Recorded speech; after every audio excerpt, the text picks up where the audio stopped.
The Nelson Mandela Children's Hospital is unveiled, promising free healthcare for the poor. Bail decision delayed for the two men accused of assaulting and pushing a black man into a coffin. It's Friday. Hello and welcome to it. You're watching eNews Direct. I'm Lirandzu. And I'm Sandy Negangose. Good evening. To comment on any of our stories, you can find us on Twitter and Facebook. That's at eNews Direct. And tonight our hashtags are Mandela Hospital and Coffin assault. The CEO of the Nelson Mandela Children's Hospital says she wishes Madiba could have seen his dream come to fruition. Sibongile Mkhabela was speaking at the opening of the state-of-the-art hospital in Johannesburg today. The facility is expected to begin operating next year and will offer specialized treatment for children from all over the continent.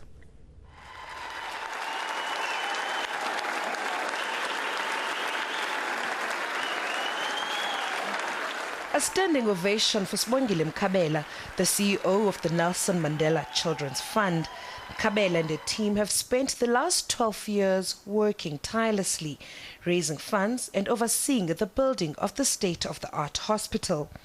The facility will provide specialized health care to all African children, regardless of where they come from. The glass ceiling that we put up for poor people has to be broken.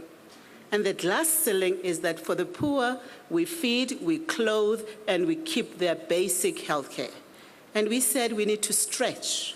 And this is evidence of stretch. The hospital is a lifelong dream of former President Nelson Mandela, who started the lobbying for the hospital in 2004.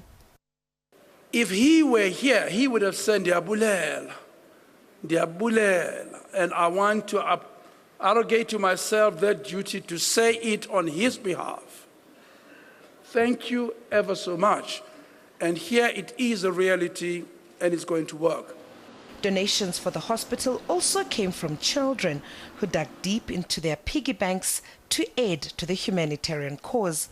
The facility will offer much-needed relief to the current backlog in specialized treatment for children.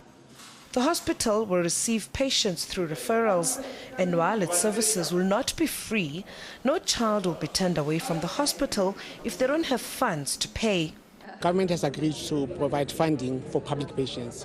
In other words, patients who will come here will be looked after free of any cost. The real hard work now begins as the countdown to the patient intake kicks off. This hospital will offer specialized quality health care, not only to South African children, but to those from around the continent who would otherwise not survive the medical battles they face. Sigelelwa Mdingi, Nelson Mandela Children's Hospital in Parktown. The bail application of the two accused in the Middelburg coffin assault incident has been postponed until next Thursday.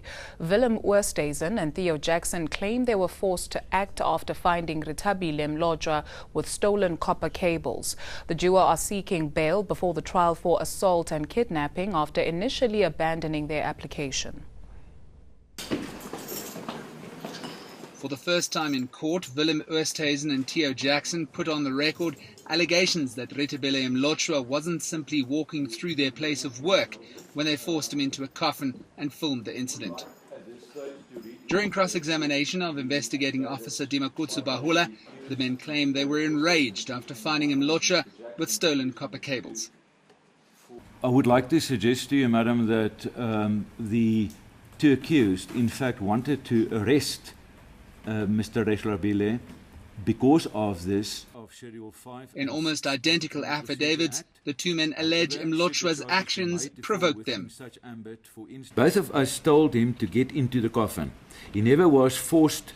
I've never been involved in any violent conduct. I do not have a disposition to violence. However, the behavior and attitude of the victim that gave rise to this incident, albeit no excuse, caused me to lose my cool.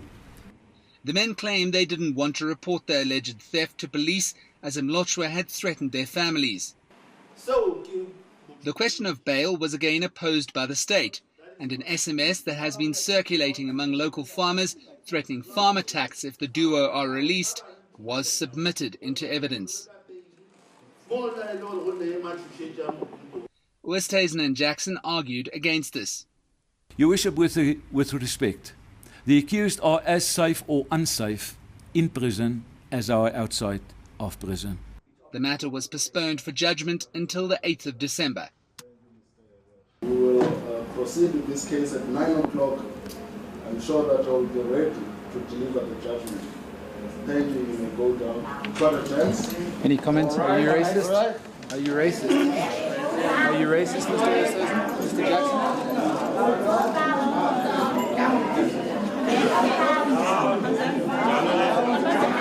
The constitutional right to a fair trial or the constitutional right to dignity.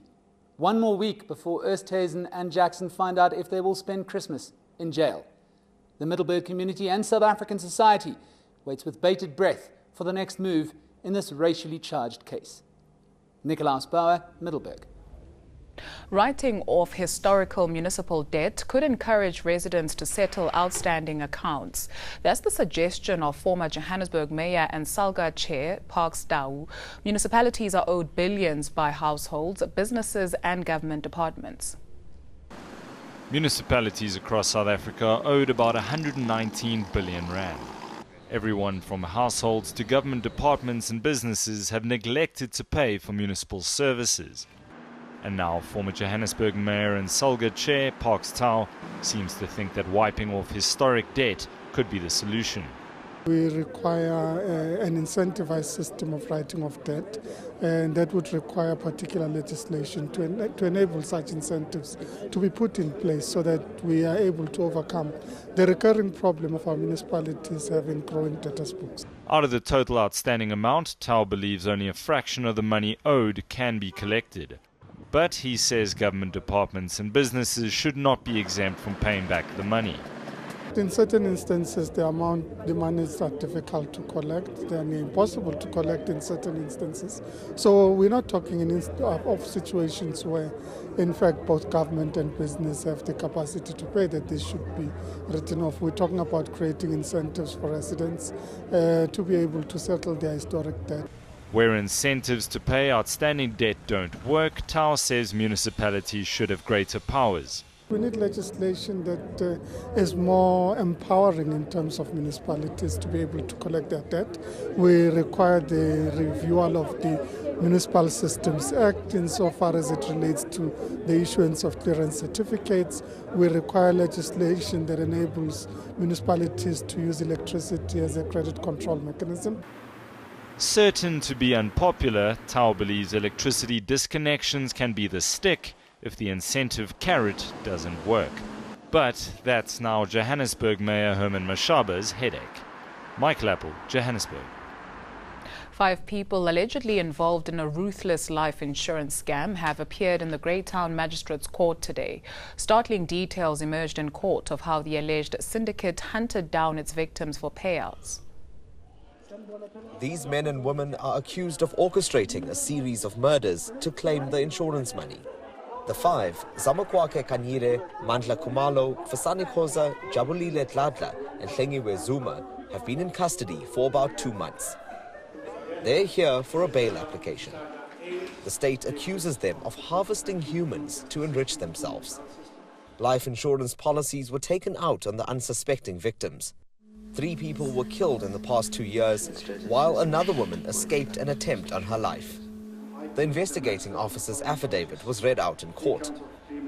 It revealed that stolen vehicles were used in hit-and-run accidents, which were staged for higher life insurance payouts.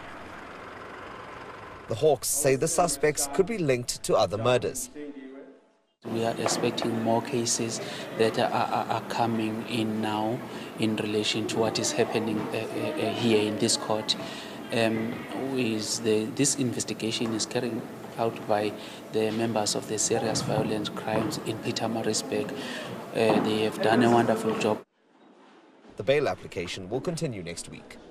Desan Tathia, Greytown, KwaZulu-Natal. VITS University is prohibiting sexual relationships between students and lecturers. The university has approved a policy forbidding sexual and romantic relationships between staff members and undergraduate as well as honours students. The new policy is designed to protect students who could find themselves vulnerable to sexual predators who may abuse their power. The university says while these relationships are mostly consensual, a student might find it difficult to reject the advances of a senior senior staff member because of the balance of power. Further afield, Yahya Jammeh has lost Gambia's presidential election race. He's conceded defeat to property developer Adama Barrow. The defeat is a blow to Jammeh. Earlier this week, he pledged to rule the West African nation for 1 billion years. Jammeh grabbed power during a coup in 1994. Gambians voted yesterday amid a blackout on the internet and international calls. The country hasn't had a smooth power transfer since its independence in 1965. Thailand's newly proclaimed king has led a prayer service in memory of his late father. It's 50 days since the much-revered King Bhumibol Adulyadej died. Maha Vajrayana has now been named king after accepting an invitation from the country's parliament. He's expected to endorse a constitution drafted by the military as one of his first acts as ruler. Dozens of displaced citizens in Greece have taken to the streets of Athens to protest against planned austerity measures. The country's government is planning cuts to healthcare benefits and pensions. The protest is taking place just a day before the International Day of Persons with Disabilities. Thank you so much, Sandile. The SABC's last board member, Mbulayeni Magube, is attempting to block the work of a parliamentary ad hoc committee. The committee is tasked with looking into the broadcasters' affairs. It's being heard in the Western Cape High Court.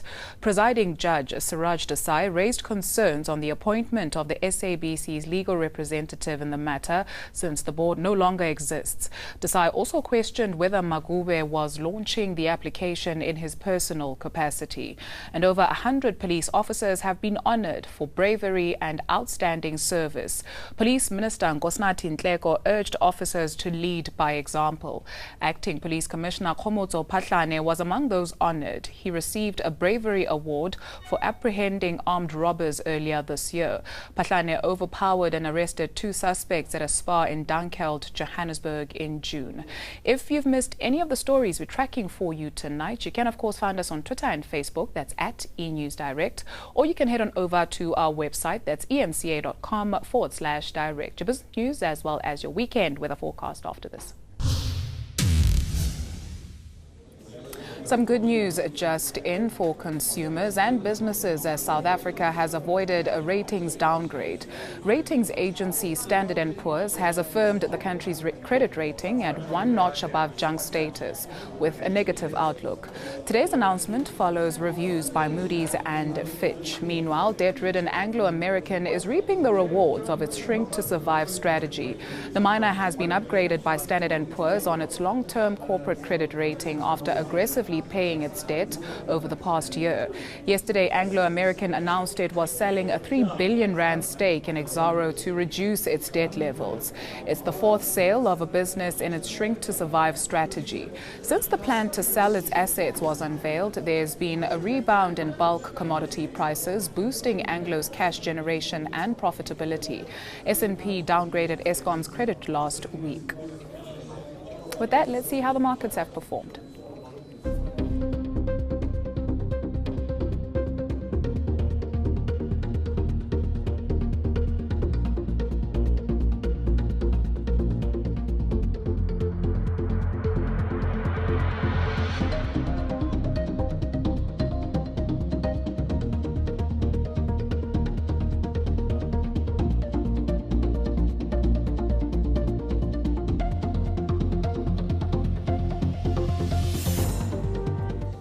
Let's check in with the Weather Center. Here's Candace. It's been a quiet weather day on Friday with sizzling hot temperatures over the interior. A ridging high pushes in moisture over the eastern parts on Saturday, resulting in some morning fog along the escarpment, as well as some morning drizzle over parts of Mpumalanga. It'll be another sunny and very hot day over much of the interior, with warmer conditions expected in the Eastern Cape, mostly sunny in the southwest, with a few thundershowers forming between Botswana and the eastern interior. Some of those thundershowers also extend through to Ladysmith and Newcastle. That heats 22 degrees for Pietermaritzburg and Ulundi. A warm afternoon for Port Shepstone and Durban, both at 27 degrees. Much warmer temperatures are expected throughout the Eastern Cape, especially over the interior, with highs mainly in the middle and upper 30s. A few of those maximums at around 40 degrees. A warm afternoon for Port Elizabeth at a sunny 28. We stick with that warm weather as we head further west. Sizzling hot over the Western Cape interior, mostly sunny for Cape Town at 26. You'll see a bit of cloud over the western and southern part of the Northern Cape, but overall we're expecting lots of sunshine and hot temperatures, 42 degrees for Uppington and Prieska.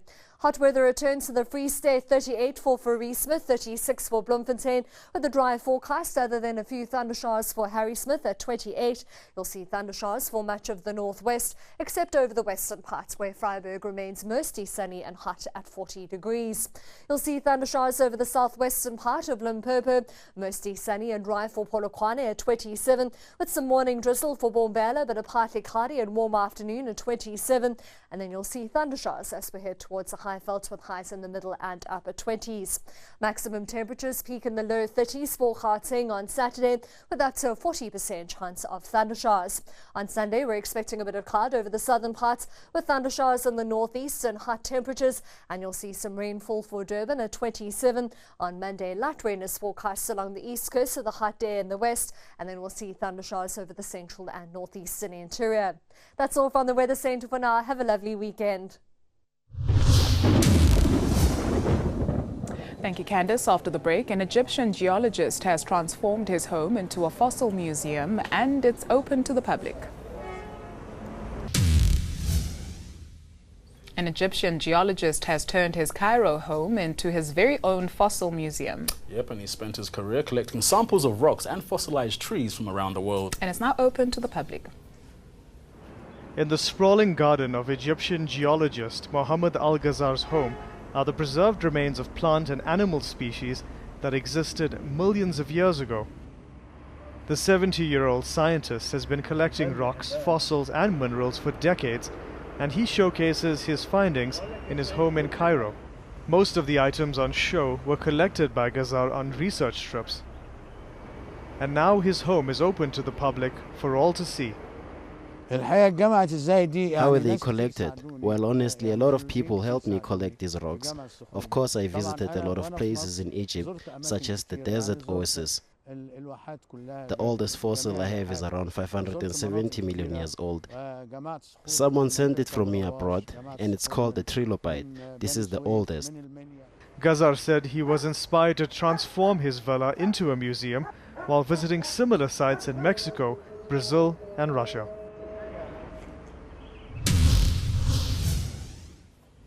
A reminder of your top stories before we say goodbye. The Nelson Mandela Children's Hospital is unveiled and promises free health care for the poor.